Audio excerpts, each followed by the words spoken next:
আটাইতকৈ বেয়া লগা এটা পৰিৱেশৰ সূচনা হৈছে য'ত ঐতিহাসিক যি বৰবৰুৱা পুখুৰী নাজিৰা সমজিলাৰ সন্মুখভাগত থকা পুখুৰীটোত এতিয়া যিমান মাছ আছিলে ডাঙৰ ডাঙৰ মাছ লাহে লাহে বহু মাছ এতিয়া মৰিব ধৰিছে অৰ্থাৎ বহুতে কৈছে ইয়াত খাৰ উঠিছে আৰু যেহেতু সমজিলাৰ সন্মুখভাগত থকা পুখুৰীটোৰ সৌন্দৰ্য বৰ্ধনৰ ক্ষেত্ৰত আমাৰ ইয়াত এটা সময়ত এছডিঅ হিচাপে আছিলে ৰাজীৱ থাপা ছাৰে যি এক বিশেষ ব্যতিক্ৰমী পদক্ষেপ লৈছিলে তাৰ পাছতে সমগ্ৰ পুখুৰীটোৰ সৌন্দৰ্য বৰ্ধনৰ ক্ষেত্ৰত এটা বিশেষ পদমৰ্যাদা লাভ কৰিছিলে বুলি ক'লেও ভুল কোৱা নহ'ব গোটেই পুখুৰীটো এটা সৌন্দৰ্য বৰ্ধনৰ ক্ষেত্ৰত বিশেষভাৱে আগবাঢ়ি গৈছিলে কিন্তু তাৰ পাছৰ পৰা পুখুৰীটোৰ সৌন্দৰ্যৰ ক্ষেত্ৰত কোনো এটা গুৰুত্ব প্ৰদান নকৰাৰ ফলত তেখেতে মেলি থৈ যোৱা মাছখিনি যথেষ্ট ডাঙৰ হ'ল আৰু নাজিৰাৰ শিৱসাগৰ বা বিভিন্ন প্ৰান্তৰ পৰা অহা লোকে ইয়াৰ এই মাছখিনি আচলতে চাব পাৰিছিলে যিকোনো খাবলৈ মেলিবলৈ তেওঁলোকে দিব পাৰিছিলে এনেকুৱা এটা আচলতে এট্ৰেক্টিভ হৈছিলে সৌন্দৰ্য বৰ্ধনৰ ক্ষেত্ৰত মাছখিনিও বহুতকে চিনাকি হৈছিলে বহু মানুহ এতিয়া চিনাকি হৈছিলে বহু মানুহে জিটি দিছিলে আৰু মাছবোৰ ইয়াতে ৰৈ আছিল কিন্তু বৰ্তমান সময়ত ইয়াৰ মাছবোৰ মৰিব ধৰিছে আৰু মৰাৰ মূলতে হৈছে পুখুৰীটো সম্পূৰ্ণৰূপে লেতেৰা কৰি ৰখা আৰু পুখুৰীটোত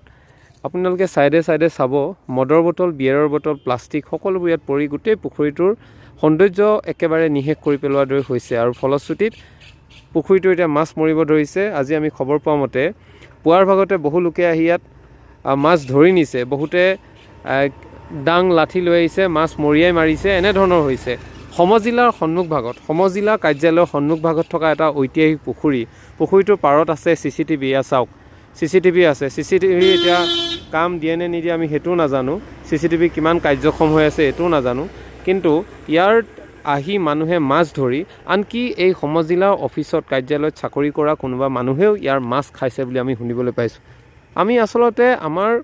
জৈৱ বৈচিত্ৰ্য আমাৰ প্ৰকৃতিক সুন্দৰ কৰি ৰখাৰ ক্ষেত্ৰত আমাৰ ঠাইখিনি সুন্দৰ কৰি ৰখাৰ ক্ষেত্ৰত আমি কিমান দায়বদ্ধ এইবোৰ আমাৰ নিজৰ এই কামবোৰৰ পৰা আচলতে পৰিচয় পাইছে আমি পুখুৰীটো সৌন্দৰ্য কৰি ৰখাৰ লগতে ইয়াত থকা মাছখিনিকো যদি আমি ভাল ধৰণে ৰাখিব চেষ্টা কৰোঁ তেতিয়াতো সৌন্দৰ্য বৰ্ধনৰ ক্ষেত্ৰত ইও এটা অন্যতম অংশ বুলি ক'লেও ভুল কোৱা নহ'ব পৰিষ্কাৰ পৰিচ্ছন্ন কৰি ৰাখিলে পুখুৰীটো কিমান এটা সুন্দৰ হৈ ৰাখিব এইখিনি ক্ষেত্ৰত আমি দায়বদ্ধ নহয় ইয়াত মাছ বেমাৰ হৈছে উপঙি আহিছে খাব লাগে মুঠতে ইয়াতে আমি দায়বদ্ধ নেকি এনেধৰণৰ প্ৰশ্ন মনলৈ আহিছে কিন্তু এই সমজিলাৰ সন্মুখভাগত এই কেমেৰাসমূহো আছে আৰু ইয়াতে আহি পুৱাৰ ভাগত বহু মানুহে মাছ ধৰি নিছে আৰু মাছবোৰ মৰিছে বুলি কৈও কিছুমানে এই সুবিধাৰে মাছ ধৰি নিয়া দেখিবলৈ পোৱা গৈছে অৰ্থাৎ আমি মাছখিনি জীয়াই ৰখাৰ ক্ষেত্ৰত পুখুৰীটোৰ যি